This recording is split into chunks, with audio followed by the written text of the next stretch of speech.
शेतकऱ्यांनी फक्त 2च महिने पिकवायचं बंद करायचं. आज गॅस बंद झाला म्हणजे अन्न शिजवायची वस्तू आज बंद झाली तर पूर्ण भारत देश आपला हादरून गेलाय. तर त्याच ठिकाणी अन्नच बंद झालं तर काय होईल? मग तर येतील का नाही शेतकऱ्याचा दिवस? आज तुम्ही बघता भारत सरकारचं लक्ष नाही आपल्याकडं. शेतकऱ्याच्या केळीचा भाव आज 6-7 रुपये चालू आहे, 4-5 रुपये चालू आहे. ही माल आज माझा 2 आणि 3 रुपयाने मागते ती या जागेवर पडून दिलाय माल पण दिला नाही. मग मला सांगा शेतकऱ्यांनी जर अन्न द्यायचं बंद केलं तेव्हा तरी मालाचे भाव वाढतील का नाही? तुम्ही सांगा. नाही एकदा केलंच पाहिजे शेतकऱ्यांनी. फक्त 2 महिने काहीच पिकवायचं नाही, स्वतः पुरतं पिकवायचं आणि स्वतःच खायचं, बाकी बाहेर माला द्यायचं नाही. नाही सरकार आपल्या पाया पडलं येऊन तर नाव बदलायचं आपलं शेतकऱ्याचं. तेव्हा पुढे लोकांना आपल्या शेतकऱ्याची किंमत कळेल. फक्त गॅस भेटेना म्हणून आपला भारत देश हादरून गेलाय, तर अन्नच नाही भेटलं तर काय होईल? जरा विचार करा तुम्ही एकदा. जरा तरी कधीतरी शेतकऱ्याची जाणीव धरा, शेतकऱ्यांनी पण एकजूट व्हा.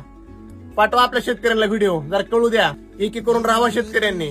नका एकामेकाचा पाय खाली ओढून ह्याचं पिकलंय बाहेर आलं माझं नाही आलं. शेतकरी एकत्र राहावा. अजून वेळ गेलेली नाही, नाहीतर खूप दिवस बेकार राहणार मित्रांनो. कारण आपल्यावर कोणाचंच लक्ष नाही, भारत सरकारचं लक्ष नसताना तर बाकीच्या लोकांचं लक्ष नसतंय. कुठला नेता येत नाही, कुठला कोण येत नाही. त्यामुळे स्वतः शेतकरी एकत्र व्हा, एकजुटीने राहा आणि आपल्या हमीभावासाठी लढा देत चला. नाहीतर आपला